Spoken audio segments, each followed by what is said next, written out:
Chegue mais, cabra da peste. Puxe um banco e me diga de onde você está assistindo essa história. Oi. E fique atento, que essa é das boas.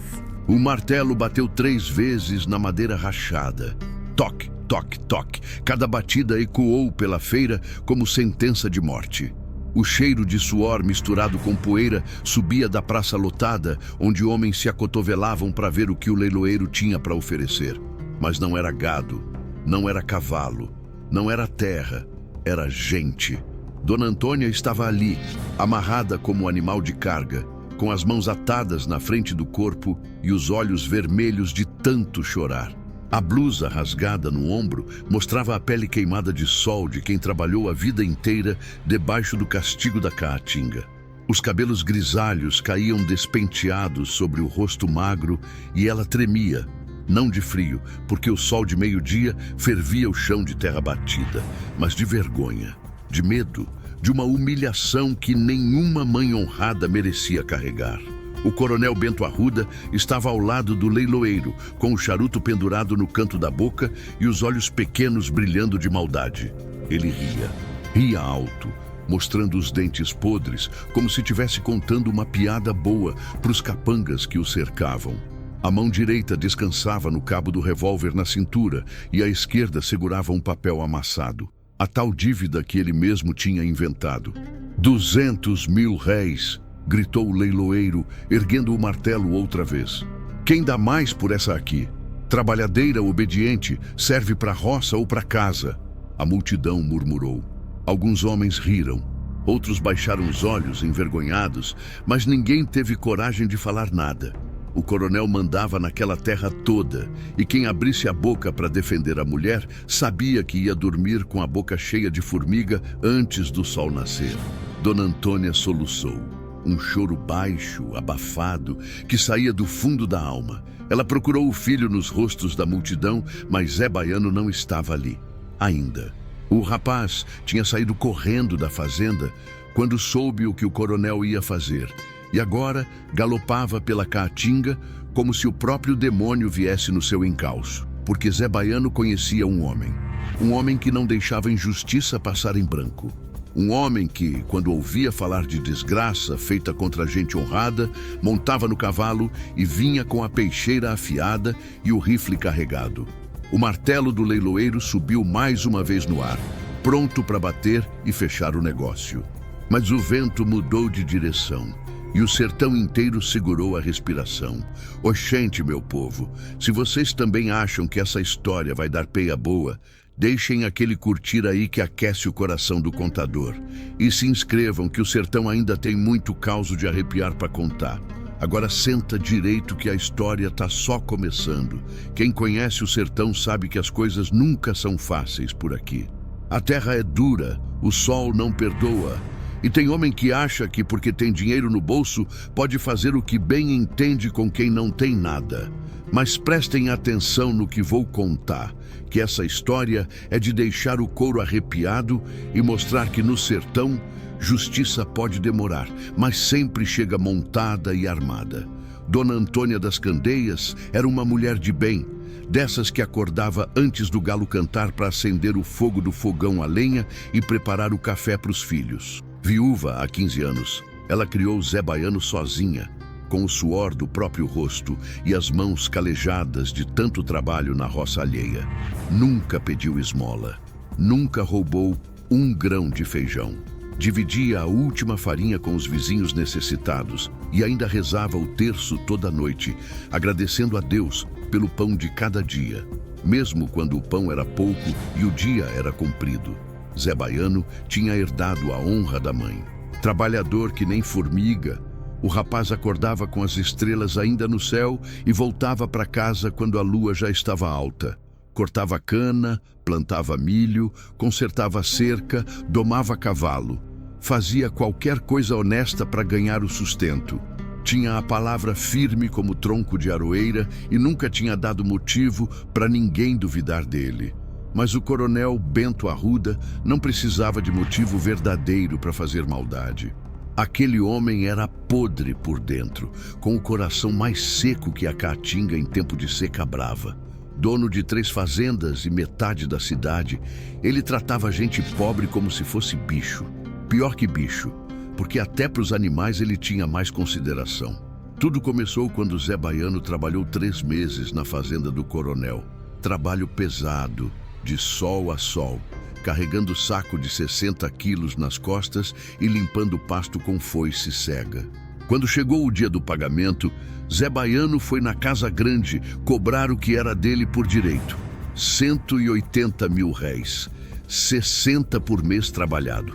O coronel estava sentado na varanda, tomando cachaça e jogando cartas com os capangas. Quando viu o rapaz subindo os degraus de madeira, nem tirou o charuto da boca. "Que é que cê quer aqui, moleque?" Rosnou sem levantar os olhos das cartas. "Vim buscar meu pagamento, seu coroné. 3 meses de trabalho." Bento Arruda deu uma risada seca, sem graça nenhuma. "Pagamento? Cê deve pra mim, rapaz. Você comeu na minha cozinha, dormiu no meu rancho, usou minha ferramenta. Tá me devendo 200 mil réis." Zé Baiano sentiu o sangue gelar nas veias. "Mas, seu coroné, eu nunca comi nada que o senhor não mandasse. Eu trouxe minha própria comida, minha rede, meu facão. Tá me chamando de mentiroso, é?" O coronel se levantou devagar, a mão já descansando no cabo do revólver.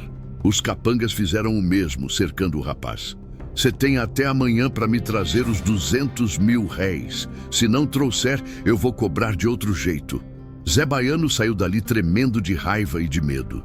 200 mil réis era dinheiro que ele não tinha nem em sonho. Era quase um ano de trabalho honesto.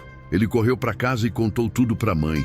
E Dona Antônia, com a sabedoria de quem já tinha visto muita desgraça na vida, disse: "Meu filho, não adianta discutir com um homem poderoso. A gente faz uma coisa, vende nossa cabra, vende as galinhas, pega emprestado com o compadre Severino e paga essa dívida maldita. Depois a gente se levanta de novo com trabalho e fé em Deus." E foi o que fizeram. Venderam tudo que tinham. Até a aliança de casamento de Dona Antônia, a única lembrança do marido morto, foi pro penhor. Juntaram 150 mil réis, tudo que conseguiram.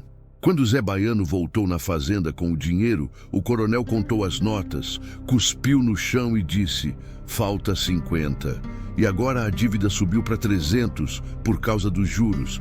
Mas, seu coroné, cala a boca, já que cê não tem como pagar, eu vou cobrar de outro jeito. Tua mãe vai trabalhar para mim até quitar a dívida." E foi assim que começou o inferno de Dona Antônia. Os capangas do coronel levaram Dona Antônia na mesma noite. Zé Baiano tentou impedir, mas levou coronhada na cabeça e acordou horas depois no chão de terra, com o gosto de sangue na boca e o coração despedaçado. Quando conseguiu se levantar, a casa estava vazia. Só restava o silêncio e o cheiro da mãe que ainda pairava no ar. E foi assim, meu povo, que um cangaceiro teve que escolher entre o bando e o sangue. Porque Zé Baiano não era homem comum, não. Fazia 3 anos que ele tinha entrado para o bando de Lampião. Bom de mira, valente no confronto, leal como poucos. Tinha deixado a vida de trabalhador braçal para vestir o gibão de couro e carregar o rifle, mas nunca tinha esquecido as raízes. Todo mês, quando o bando passava perto da terra dele, Zé Baiano dava um jeito de visitar a mãe, levando dinheiro e mantimento. Dona Antônia nunca aprovou a escolha do filho.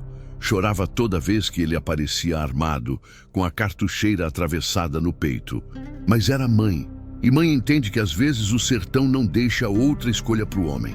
Naquela semana, Zé Baiano tinha pedido licença a Lampião para visitar a mãe. O capitão tinha dado 3 dias, mas quando ele chegou na casa, encontrou os capangas do coronel levando Dona Antônia amarrada como animal.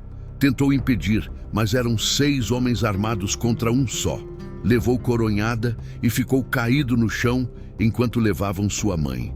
Quando acordou, a primeira coisa que fez foi montar no cavalo e voltar para o acampamento do bando. Galopou 2 dias sem parar, com a cabeça latejando e o coração sangrando por dentro.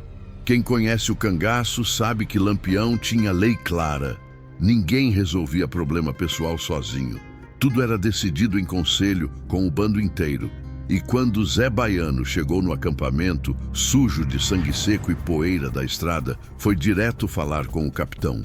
O bando estava descansando numa grota escondida, cercada de pedras altas e jurema fechada.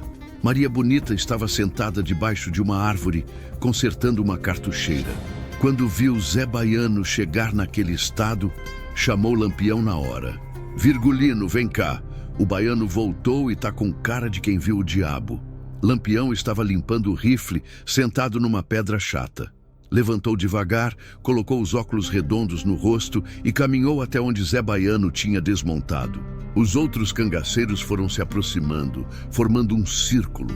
Sabiam que quando um homem do bando voltava daquele jeito, era porque coisa ruim tinha acontecido. Baiano, disse Lampião, e a voz era firme, mas tinha preocupação no tom.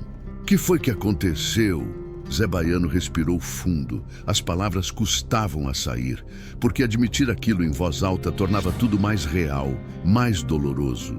Capitão, o coronel Bento Arruda levou minha mãe. O silêncio caiu pesado sobre o grupo. Maria Bonita largou a cartucheira e se levantou. Corisco, que estava afiando a peixeira, parou com a lâmina no ar. Até os cavalos amarrados ali perto pareceram sentir a gravidade do momento. Levou como?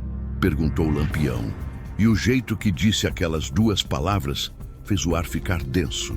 Inventou uma dívida, capitão. Dívida que não existe.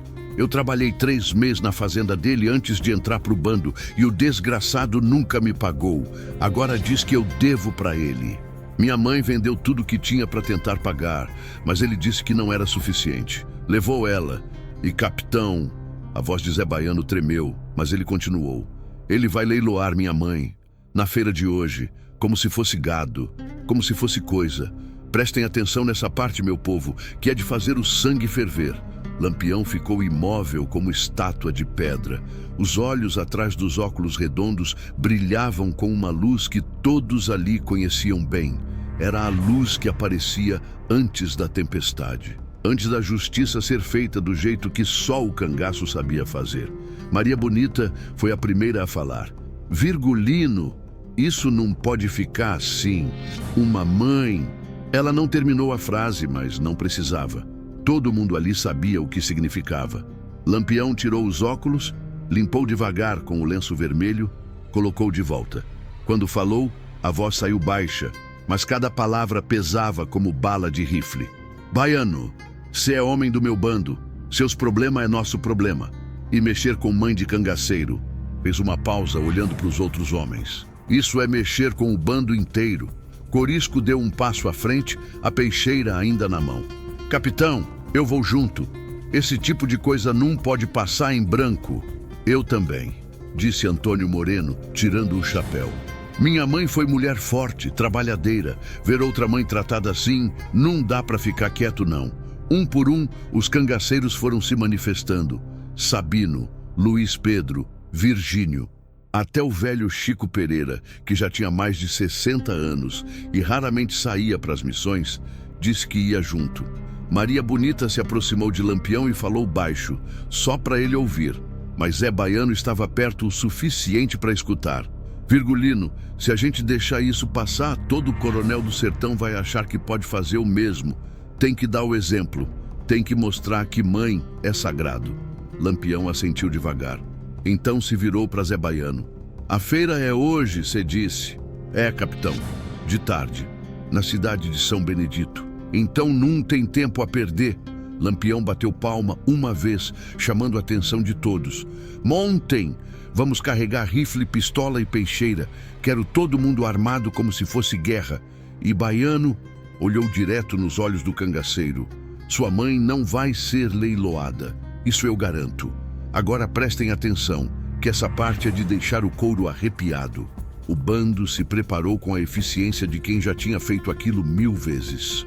Cada homem checou as armas, encheu a cartucheira de bala, afiou a peixeira na pedra até o fio ficar mais fino que papel. Maria Bonita amarrou o cabelo, vestiu o gibão de couro e prendeu 2 punhais na cintura. Lampião ficou na frente, afiando a própria peixeira. O som da lâmina raspando na pedra era como música de morte. Devagar, metódico, cada passada deixando o aço mais afiado. Maria Bonita o observava de longe, sabendo que quando ele fazia aquilo daquele jeito, alguém ia pagar caro. Virgulino, ela se aproximou, colocando a mão no ombro dele. Toma cuidado. Cidade grande, muita gente, polícia pode estar por perto. Lampião parou de afiar, olhou para ela e sorriu. Não era sorriso de alegria. Era sorriso de quem já tinha decidido o destino de um homem. Bonita, quando a injustiça é grande, a justiça tem que ser maior ainda. Não importa quantos polícia tenha na cidade. Não importa quantos capanga o coronel tenha. Aquela mulher vai voltar para casa. E o coronel Bento Arruda, ele vai aprender que no sertão existe coisa que dinheiro não compra. Zé Baiano estava perto, passando a mão no focinho do cavalo. As lágrimas finalmente desceram, mas eram lágrimas de alívio, de gratidão, de esperança. O sol começou a descer no horizonte quando o bando montou. 15 cangaceiros, todos armados, todos com o mesmo olhar determinado. Lampião ia na frente com Maria Bonita do lado direito e Zé Baiano do lado esquerdo. Antes de partir, Lampião ergueu a mão e todos pararam. Ele olhou para o céu como se pedisse licença aos santos e disse alto, para todos ouvirem: no sertão, mãe é sagrado. Quem mexe com mãe, mexe com Deus. E hoje nós vamos ser o braço de Deus. Os cavalos partiram em galope. A poeira subia atrás deles como fumaça, e o sertão inteiro parecia saber que algo grande ia acontecer, porque até os pássaros pararam de cantar. A feira de São Benedito não sabia, mas a justiça estava a caminho, e ela vinha montada, armada e sem piedade. A feira de São Benedito fervilhava de gente. Era dia de comércio grande, daqueles que juntava fazendeiro, vaqueiro, comerciante e povo simples de 3 cidades vizinhas. O cheiro de couro curtido se misturava com suor de cavalo, fumaça de carroça e poeira levantada por centenas de pés. Barraca de tecido, de ferramenta, de comida, tudo espalhado pela praça central. E no meio de tudo aquilo, bem na frente da igreja, tinham montado o palanque do leilão. Mas antes de contar o que aconteceu, num se avexe, escutem bem cada detalhe, porque essa parte é de fazer até o vento parar de soprar. O coronel Bento Arruda chegou na feira como se fosse dono do mundo. Montado num cavalo baio caríssimo, com sela de prata e rédea trabalhada, ele vinha cercado por 8 capangas armados, todos com rifle atravessado nas costas e revólver na cintura. O povo abria caminho quando ele passava, baixando os olhos, tirando o chapéu.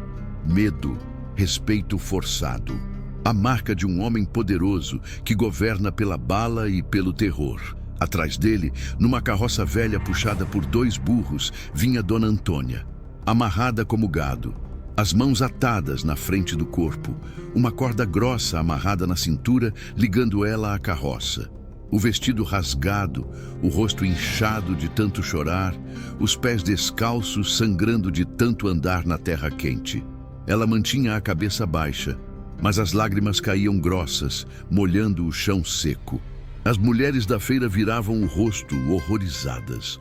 Os homens cerravam os punhos, mas ninguém falava nada. Quem era louco de enfrentar Bento Arruda? O homem tinha terra, dinheiro, pistoleiro e proteção da polícia. Era intocável, ou assim ele pensava. O coronel desceu do cavalo com a arrogância de sempre e foi direto para o palanque, onde o leiloeiro Joaquim Magro já estava esperando. Joaquim era um homem franzino, de bigode ralo e olhos de rato. Fazia leilão de gado, cavalo, terra e agora pela primeira vez na vida dele ia fazer leilão de gente. Tá tudo pronto, seu coroné, disse Joaquim nervoso, limpando o suor da testa com um lenço sujo. Então comece logo, rosnou Bento, acendendo um charuto caro. Quero me livrar dessa pesta hoje mesmo. Dona Antônia foi arrastada para o palanque. 2 capangas a seguraram pelos braços e a colocaram em cima da plataforma de madeira, bem no centro, para todo mundo ver. A multidão foi se aproximando, curiosa, horrorizada, mas ninguém ousava protestar. O leiloeiro bateu o martelo 3 vezes. Toque, toque, toque. Atenção, atenção, senhores! Gritou Joaquim, a voz fina ecoando pela praça. Vamos iniciar o leilão. Aqui temos uma mulher de meia idade, forte, trabalhadora. Boa para roça, boa para casa. Lance inicial, 200 mil réis. Prestem atenção no que vou contar, meu povo. O silêncio que caiu sobre a feira foi pesado como chumbo. Nem cachorro latiu, nem criança chorou. Era como se o próprio Deus tivesse parado para assistir aquela desgraça. Dona Antônia levantou a cabeça pela primeira vez. Os olhos vermelhos procuraram o horizonte, como se buscasse uma esperança que não existia. E foi nesse momento exato que ela viu. No fim da rua principal, subindo a poeira que o vento carregava, vinha um grupo de cavaleiros. 15 homens montados, todos com chapéu de couro, cartucheira atravessada no peito, rifles na mão. E na frente de todos, um homem de óculos redondos e lenço vermelho no pescoço. O coração de Dona Antônia bateu mais forte. Ela conhecia aquele grupo. Conhecia aquele homem da frente, e ao lado dele, montado num cavalo castanho, vinha seu filho. Zé Baiano tinha voltado, e não tinha voltado sozinho. O primeiro a perceber foi um dos capangas do coronel. Ele cutucou o patrão e apontou. Seu coroné, olha ali. Bento Arruda se virou. Quando viu o bando de cangaceiros se aproximando, a cor fugiu do rosto. O charuto caiu da boca. A mão foi instintivamente para o cabo do revólver, mas parou no meio do caminho. Porque enfrentar Lampião não era como enfrentar trabalhador desarmado ou vaqueiro assustado. Era enfrentar a morte montada a cavalo. Lampião, sussurrou alguém na multidão. É o rei do cangaço, disse outro. Meu Deus do céu, rezou uma velha, fazendo o sinal da cruz. A multidão começou a se afastar, abrindo caminho. Barraqueiros fecharam as bancas às pressas. Comerciantes esconderam a mercadoria. Mães agarraram os filhos e correram para dentro das casas. Em menos de 1 minuto, a praça que estava lotada ficou vazia. Só restaram o coronel, os capangas, o leiloeiro, Dona Antônia e os 15 cangaceiros que agora cercavam o palanque. Lampião desceu do cavalo com calma. Cada movimento era medido, preciso. Ele não tinha pressa. Quando a justiça chega, ela não precisa correr. Maria Bonita ficou montada, rifle atravessado no colo, os olhos atentos a qualquer movimento dos capangas. Corisco foi para o lado direito do palanque, Sabino para o lado esquerdo. O cerco estava completo. Zé Baiano desceu do cavalo e caminhou até ficar de frente para o coronel. A mão direita descansava no cabo da peixeira. Os olhos queimavam de ódio contido. Lampião subiu os 3 degraus do palanque devagar. O som das botas na madeira ecoava como tambor de guerra. Quando chegou em cima, ficou cara a cara com Joaquim Magro, que tremia como vara verde. Continua o leilão, disse Lampião, a voz calma, quase gentil. Que como assim, seu Lampião? Gaguejou o leiloeiro. Eu disse, continua o leilão. Mas agora quem vai ser leiloado é ele. Lampião apontou para o coronel Bento Arruda. O coronel deu um passo para trás, a arrogância derretendo como manteiga no sol. Lampião, isso é um mal-entendido. Eu posso explicar.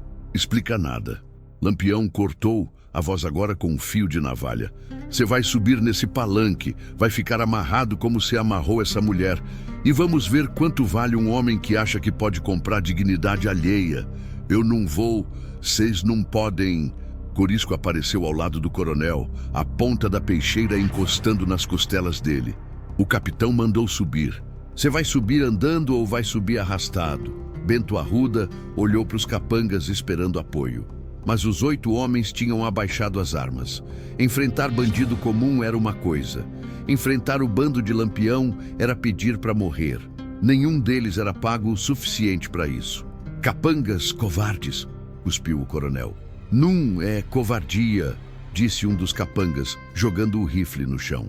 É bom senso. Lampião fez um gesto e Corisco empurrou o coronel escada acima. Quando Bento Arruda chegou em cima do palanque, Antônio Moreno o agarrou, arrancou o cinto dele e amarrou as mãos para trás com força.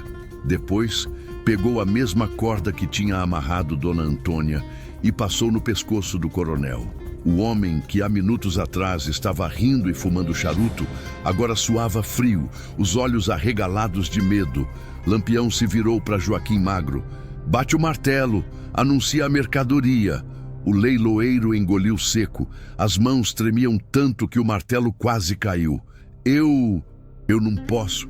Bate, repetiu Lampião, e o tom não admitia discussão. Joaquim Magro bateu o martelo.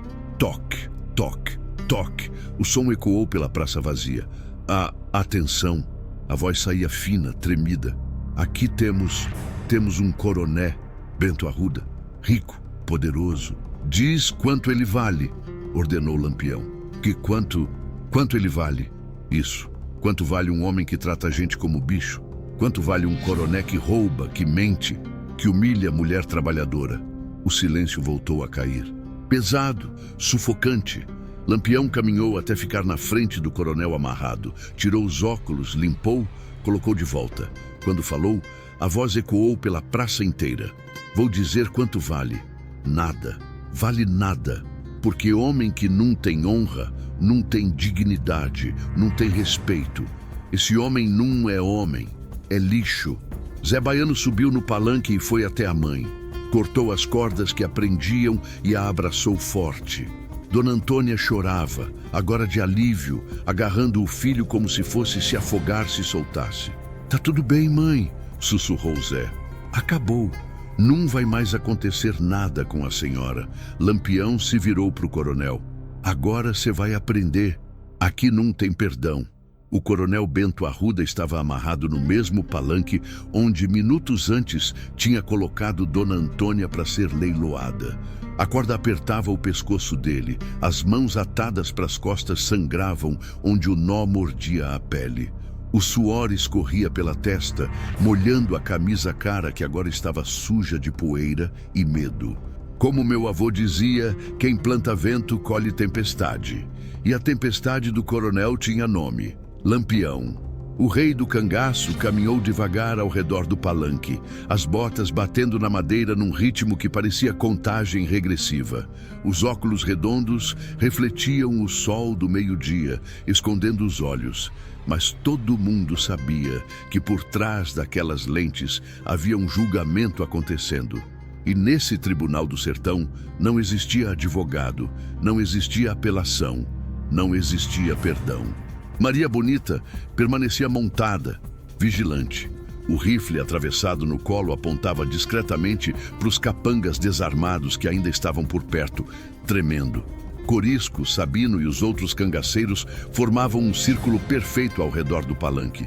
Ninguém ia sair dali. Ninguém ia impedir o que estava prestes a acontecer. Zé Baiano tinha levado a mãe para a sombra de uma árvore próxima. Dona Antônia estava sentada, ainda tremendo, mas viva, livre. O filho tinha dado água para ela, coberto os ombros com um pano limpo. Agora ele voltava para o palanque, a mão firme no cabo da peixeira. O olhar dele era de um homem que tinha visto a mãe ser tratada como animal. E esse tipo de olhar nunca mais sai dos olhos. Lampião parou na frente do coronel. Ficaram cara a cara. Um rei sem coroa, mas com respeito conquistado no sangue e na bala. Outro, homem rico que sempre mandou, mas nunca teve que responder pelos crimes. Bento Arruda, disse Lampião, e o nome saiu da boca dele como cuspe. Você sabe por que está aqui? O coronel tentou manter a arrogância, mesmo amarrado, mesmo cercado, mesmo sabendo que ia morrer. Vocês não podem fazer isso. Eu tenho amigos poderosos. A polícia vai caçar vocês. A polícia sempre caça a gente, cortou Lampião, a voz fria. E até hoje ninguém pegou. Mas não é sobre polícia que eu tô falando. Eu perguntei, você sabe por que tá aqui? O coronel engoliu seco, não respondeu. Vou explicar então. Lampião deu um passo mais perto. Você tá aqui porque acha que gente pobre não tem valor. Porque acha que trabalhador é bicho de carga. Porque inventou dívida que não existe só para roubar quem já não tem nada. E o pior de tudo, A voz ficou mais baixa, mais perigosa. Você pegou uma mãe, uma mulher honrada, e ia vender ela como se fosse animal. Prestem atenção, meu povo, porque essa parte é importante. No sertão existe muita coisa ruim. Existe seca, existe fome, existe morte. Mas existe uma coisa que é sagrada: mãe. Mexer com mãe de alguém é mexer com o que tem de mais puro no mundo. É mexer com Deus mesmo.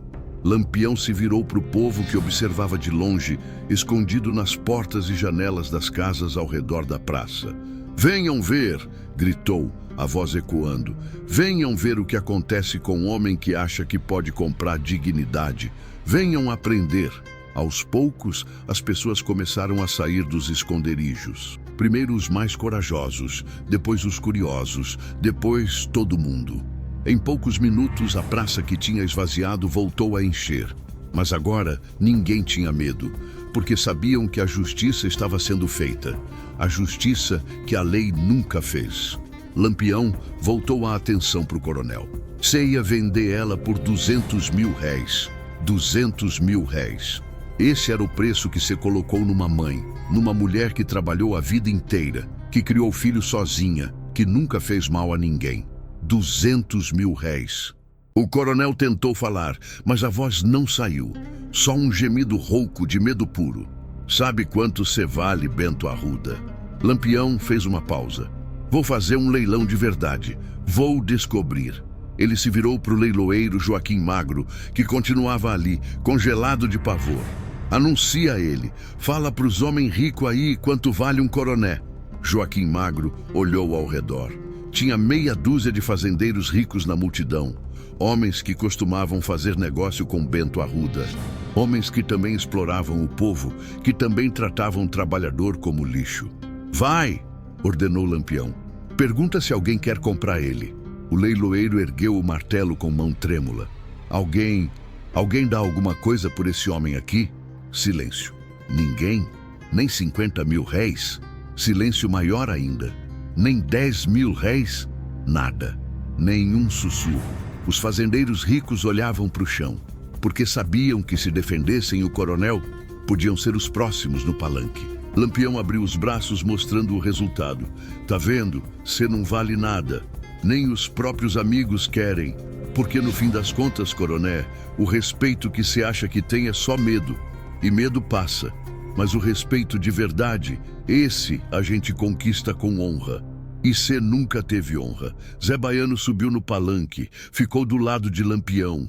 O capitão olhou para ele. "Ele humilhou tua mãe. A sentença é tua." Zé Baiano puxou a peixeira da bainha. A lâmina brilhou no sol como prata líquida. Ele olhou nos olhos do coronel, nos olhos do homem que tinha inventado dívida, que tinha roubado tudo que sua família tinha, que tinha amarrado sua mãe como gado. "Minha mãe", disse Zé Baiano, a voz tremendo de emoção contida, "é a mulher mais digna que eu conheço. Ela me ensinou o certo e o errado. Me ensinou que trabalhador honesto vale mais que coronel ladrão. E o senhor ia vender ela." O coronel tentou implorar. "Perdão, eu devolvo tudo. Aqui não tem perdão", disse Zé Baiano, ecoando as palavras de Lampião. Mas antes que pudesse fazer qualquer coisa, Lampião colocou a mão no ombro dele. "Espera, Baiano. Antes da sentença, esse povo precisa saber de tudo que ele fez." Lampião se virou para a multidão. "Quantos aqui já foram roubados por esse homem? Quantos já trabalharam de graça para ele? Quantos já viram parentes sofrer nas mãos dele?" Aos poucos, as mãos começaram a subir. 1, 2, 5, 10, 20. Metade da praça tinha a mão erguida. Histórias começaram a ser gritadas. "Ele matou meu irmão por causa de divisa de terra. Tomou minha casa porque eu não podia pagar imposto inventado. Estuprou minha prima e ainda riu na nossa cara. Mandou queimar nossa roça porque meu pai não quis vender a terra." Cada grito era uma facada na consciência do coronel. Cada acusação, uma pedra no muro da sua condenação. E Lampião deixou o povo falar, deixou a verdade sair. Porque a justiça do sertão não era só sobre matar o culpado, era sobre mostrar para todo mundo por que ele merecia morrer. Quando o último grito ecoou e o silêncio voltou, pesado como chumbo derretido, Lampião se virou para o coronel. Ouviu? Ouviu quantas vidas se destruiu, quanto sangue se derramou, e tudo isso porque se acha que dinheiro dá direito de ser desgraçado. Ele fez um sinal e Corisco subiu no palanque trazendo uma sacola de couro. Abriu na frente de todo mundo. Estava cheia de dinheiro. Os 200 mil réis que o coronel ia receber pela venda de Dona Antônia, mais tudo que tinham encontrado na Casa Grande quando foram buscar provas da dívida falsa. Lampião pegou o dinheiro e começou a jogar na multidão. Isso aqui é de vocês, é suor de vocês. Peguem o que é de direito. O povo avançou, pegando as notas que voavam como folhas secas. Famílias que tinham sido roubadas, trabalhadores que nunca tinham sido pagos, viúvas que tinham perdido maridos por causa da ganância do coronel, todos pegaram sua parte de justiça. Quando a última nota foi distribuída, Lampião acenou para Zé Baiano. Agora sim, a sentença é tua. Zé Baiano ergueu a peixeira. O tempo pareceu parar. O sol queimava o alto do céu. O vento tinha sumido. Até os urubus que voavam alto pararam de circular, como se esperassem. É isso, disse Zé Baiano, a voz firme agora. É pela minha mãe, pelas mães de todo mundo aqui. Para que ninguém nunca mais se esqueça, mãe é sagrado. A lâmina desceu rápida. Um grito. Silêncio. E o coronel Bento Arruda, o homem que achava que podia comprar tudo e todos, pagou o preço que o sertão cobra de quem não tem honra. O corpo do coronel Bento Arruda ficou ali no palanque como aviso, como lição, como prova de que no sertão existe justiça, mesmo quando a lei finge que não vê. O sangue escorria pela madeira velha, pingando no chão de terra batida, que tanto sangue de pobre já tinha absorvido ao longo dos anos. Mas dessa vez era diferente. Dessa vez era sangue de opressor. Não se engane, meu povo. O que aconteceu ali não foi vingança cega. Foi justiça pesada na balança do sertão, onde cada crime tem seu preço e cada lágrima derramada volta em forma de verdade. Lampião desceu do palanque com a calma de sempre. Limpou a peixeira num pano, guardou na bainha, ajeitou os óculos. Olhou para a multidão que ainda estava ali, parada, processando o que tinha acabado de ver. Alguns choravam de alívio. Outros sorriam discretamente. A maioria apenas observava em silêncio respeitoso. Ouçam bem, disse Lampião, a voz firme ecoando pela praça. Isso que aconteceu aqui hoje não foi crueldade. Foi justiça. O homem que estava nesse palanque roubou, matou, humilhou. Fez isso durante anos, protegido pelo dinheiro e pela lei que só serve para rico. Mas no sertão, a lei de verdade é outra. Quem planta vento, colhe tempestade. Quem faz o mal, paga o mal. O povo escutava atento. Cada palavra de Lampião era gravada na memória coletiva, viraria causo contado de pai para filho, de avô para neto. Era assim que a história do cangaço se mantinha viva. Não em papel, mas na boca do povo. Maria Bonita desceu do cavalo e caminhou até Dona Antônia, que ainda estava sentada debaixo da árvore.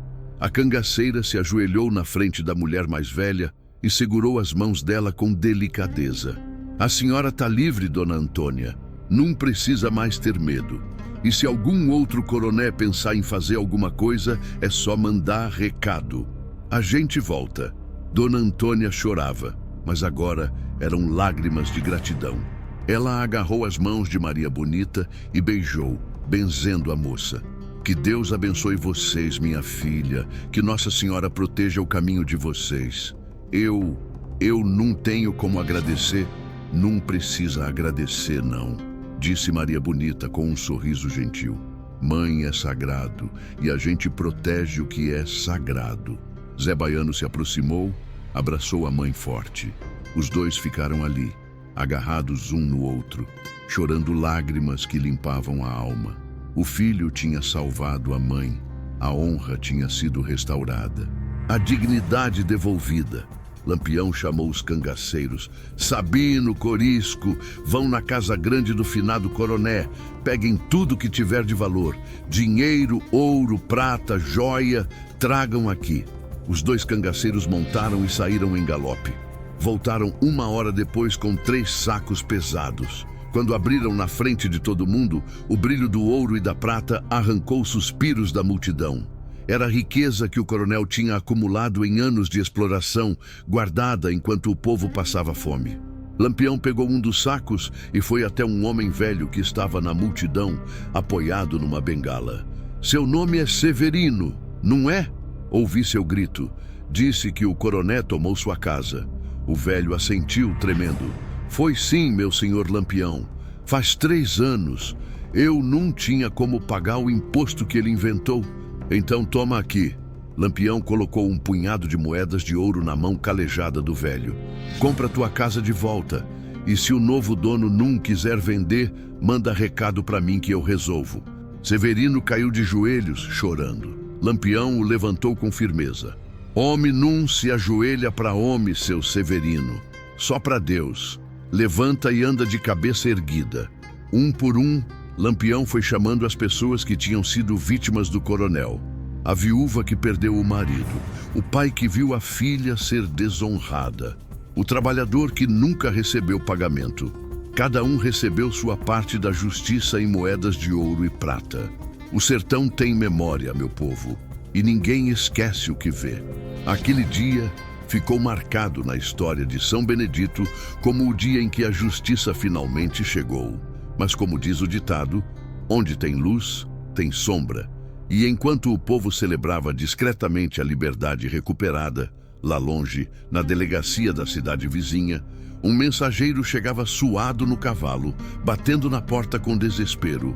O delegado Raimundo Alves era homem da lei, mas também era realista. Sabia que enfrentar Lampião diretamente era suicídio. Mas tinha jurado proteger os poderosos da região, e Bento Arruda, mesmo morto, tinha família. Família rica, família que ia cobrar vingança. "Delegado!" gritou o mensageiro ofegante. "Lampião tá em São Benedito, matou o coronel Bento Arruda, tá distribuindo o dinheiro dele pro povo." Raimundo Alves fechou os olhos, massageando as têmporas. Sabia que isso ia dar problema grande. "Manda telegrama para a capital", ordenou. "Pede reforço e avisa o capitão Bezerra da Volante. Se alguém pode enfrentar Lampião, é ele." O capitão Virgulino Bezerra era conhecido em todo o sertão como o caçador de cangaceiros. Homem duro, sem piedade, que não dormia enquanto não cumprisse missão. E a maior missão da vida dele era uma só: prender ou matar Lampião. Enquanto isso, na praça de São Benedito, Lampião terminava de distribuir o último saco de riquezas. Sobrou só um colar de ouro grosso, trabalhado, caríssimo. Ele olhou para o colar, pensou um momento e foi até Maria Bonita. "Para você", disse, colocando o colar no pescoço dela, "porque você sempre me lembra do que é importante. Me lembra que a gente não luta só por nós. A gente luta pelo povo." Maria Bonita tocou o colar emocionada, não por causa do ouro, mas pelo significado. Beijou Lampião rapidamente. "A gente luta pela justiça, Virgulino. E hoje a justiça foi feita, mas a festa durou pouco." Sabino veio correndo. "Capitão, tem um vaqueiro que acabou de chegar da cidade vizinha. Diz que o delegado já mandou telegrama para a capital. Vão mandar a volante do capitão Bezerra atrás da gente." Lampião não pareceu surpreso. Assentiu devagar. Era esperado. Todo ato de justiça tem consequência. Mas não vamos fugir como ladrão.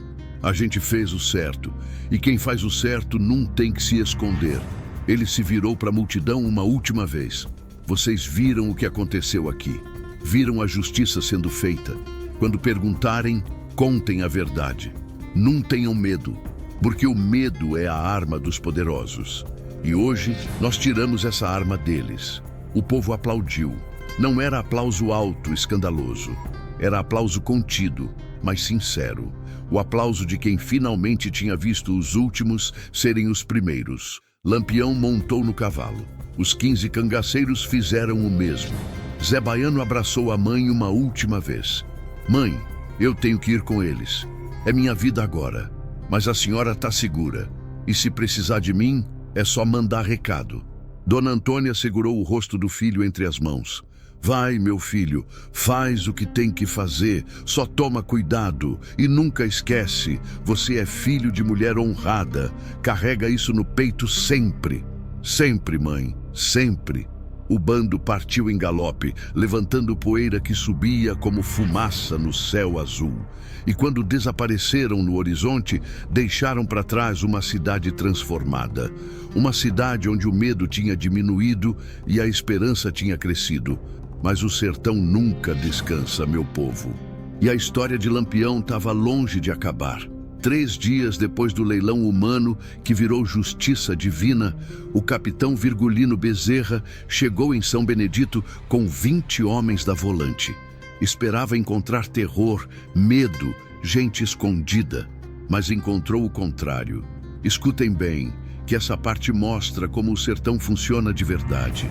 As crianças brincavam na praça, perto do palanque onde o coronel tinha morrido. As mulheres lavavam roupa no rio, cantando. Os homens trabalhavam no campo com a cabeça erguida, coisa que não faziam há anos. A cidade inteira parecia ter renascido, como terra depois da primeira chuva após a seca brava. Bezerra desceu do cavalo confuso, chamou o delegado local. Onde está o medo? Onde está o pânico? Lampião massacrou um coronel rico e poderoso aqui e vocês estão tranquilos? O delegado Raimundo Alves baixou a voz. Capitão, o senhor não entende. O que Lampião fez aqui não foi massacre, foi libertação. O povo está tranquilo porque pela primeira vez em anos eles podem respirar sem medo de um coronel. Isso é conversa de quem apoia bandido, rosnou Bezerra. Não é apoio, capitão. É verdade. Pergunte para qualquer pessoa na rua. Pergunte o que o coronel Bento fazia. Pergunte quantas famílias ele destruiu. E depois, pergunte se eles acham que Lampião fez errado. Bezerra fez exatamente isso. Passou o dia inteiro interrogando moradores. E cada história era pior que a anterior. Roubos, assassinatos, estupros, torturas... Tudo protegido por dinheiro e pela lei que só servia aos ricos. No fim do dia, sentado na varanda da delegacia, o capitão da Volante tomava cachaça em silêncio. Um dos seus homens se aproximou. Capitão, vamos atrás do bando. Bezerra ficou calado por um longo tempo. Então disse, baixo, Lampião está 3 dias na nossa frente. Conhece a Caatinga melhor que nós. Tem o apoio do povo. E o pior, ou fez uma pausa. Ele fez o que a lei devia ter feito há anos. Mas, capitão, mais nada.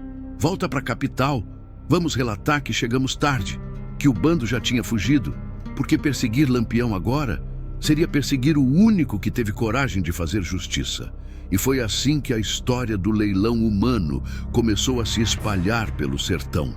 De boca em boca, de cidade em cidade, de estado em estado. Cada vez que alguém contava, a história ganhava mais detalhes, mais emoção, mais força. Contavam sobre Dona Antônia, a mãe que quase virou mercadoria, mas foi salva pelo filho cangaceiro. Contavam sobre Lampião, que inverteu o leilão e mostrou que coronel sem honra não vale nada. Contavam sobre Maria Bonita, que consolou a mulher mais velha com a gentileza que só mãe entende. Contavam sobre Zé Baiano, que fez justiça pela mãe com a peixeira firme e o coração partido. Mas mais que tudo, contavam sobre a mensagem. Mãe é sagrada. 3 meses depois, numa fazenda no interior da Paraíba, um coronel chamado Geraldo Tavares estava prestes a fazer a mesma coisa que Bento Arruda tinha feito. Tinha uma trabalhadora devendo dinheiro, dívida inventada, claro. E ia tomar a mãe dela como pagamento. Mas quando foi anunciar a decisão para os capangas, um deles, o mais velho, o mais experiente, disse: patrão, com todo respeito, não faça isso. Por quê? Rosnou Geraldo. Porque o senhor sabe o que aconteceu com o coronel Bento Arruda em São Benedito? Geraldo parou. Claro que sabia. Todo mundo no sertão sabia. Lampião tá do outro lado do estado, disse o coronel tentando soar confiante. Lampião tá em todo lugar, patrão. E mais importante, o povo tá vendo, tá aprendendo. Se o senhor fizer isso, talvez Lampião não chegue a tempo. Mas algum outro Lampião vai surgir, porque o sertão não esquece e não perdoa. Geraldo Tavares olhou para a trabalhadora, olhou para a mãe dela e pela primeira vez na vida teve medo. Não medo de Lampião especificamente, medo do que Lampião representava. A justiça que não precisava de tribunal, que não precisava de papel assinado, que vinha montada e armada quando era necessário. Esquece a dívida, resmungou. Vai embora. A mulher e a filha saíram correndo, chorando de alívio. E naquele momento, mesmo sem estar presente, Lampião tinha vencido outra batalha. Porque a verdadeira vitória do cangaço não estava nas balas disparadas ou nas peixeiras afiadas. Estava no medo que colocava no coração dos opressores. Estava na esperança que acendia no peito dos oprimidos. Estava na lenda que crescia a cada história contada. Como meu avô sempre dizia, quando o povo conta história, o herói nunca morre. E Lampião virou mais que homem. Virou símbolo. Virou justiça andante. Virou a prova de que no sertão, mesmo quando a lei fecha os olhos, sempre tem alguém vendo. Sempre tem alguém pesando. Sempre tem alguém cobrando. Anos depois, quando Lampião finalmente caiu em Angicos, baleado pelas costas junto com Maria Bonita e mais 9 cangaceiros, o governo achou que tinha vencido. Cortaram as cabeças, exibiram como troféu, como se morte do corpo matasse a ideia. Mas se enganaram. Porque na noite que Lampião morreu, em São Benedito, Dona Antônia acendeu uma vela. Rezou para a alma dele, e não foi a única. Por todo o sertão, milhares de velas foram acesas. Milhares de orações foram sussurradas, porque o povo sabia a verdade. Lampião tinha morrido defendendo os indefesos, e Zé Baiano, que escapou da emboscada de Angicos por estar em missão distante, pendurou o chapéu de couro e a cartucheira na parede. Voltou para São Benedito, cuidou da mãe até o último dia dela. E quando Dona Antônia fechou os olhos para sempre, aos 87 anos, foi enterrada com honra, cercada de filhos, netos e bisnetos. No enterro, um dos netos perguntou: "Vovô, é verdade que Lampião salvou a vovó?" Zé Baiano, já velho, cabelo todo branco, olhou para o neto com olhos que ainda brilhavam ao lembrar. "É verdade, menino, e vou te contar toda a história. Senta aqui que é longa, mas vale a pena, porque é história de honra, de coragem e de justiça. É história de um tempo em que o sertão tinha seu próprio rei, e esse rei, ele protegia as mães." O menino sentou, e Zé Baiano começou a contar, com a voz de quem viveu, com a emoção de quem nunca esqueceu. "Tudo começou numa feira, meu neto. O martelo do leiloeiro bateu 3 vezes. Toque, toque, toque. E assim a história continuou viva. De avô para neto, de pai para filho, de geração em geração. Porque o sertão tem memória longa. E algumas histórias, essas nunca morrem. Lampião não morreu. Virou lenda, virou causo. Virou a voz que sussurra no ouvido de cada opressor. Cuidado. A justiça pode estar chegando. E no fim das contas, meu povo, é isso que importa. Não quantas vezes você cai, mas quantas vezes você se levanta. Não quanto poder você tem, mas como você usa esse poder. Não quanto ouro você acumula, mas quantas vidas você toca. O coronel Bento Arruda morreu rico e sozinho. Lampião morreu pobre e amado por milhões. Quem venceu? Lampião não morreu, virou lenda.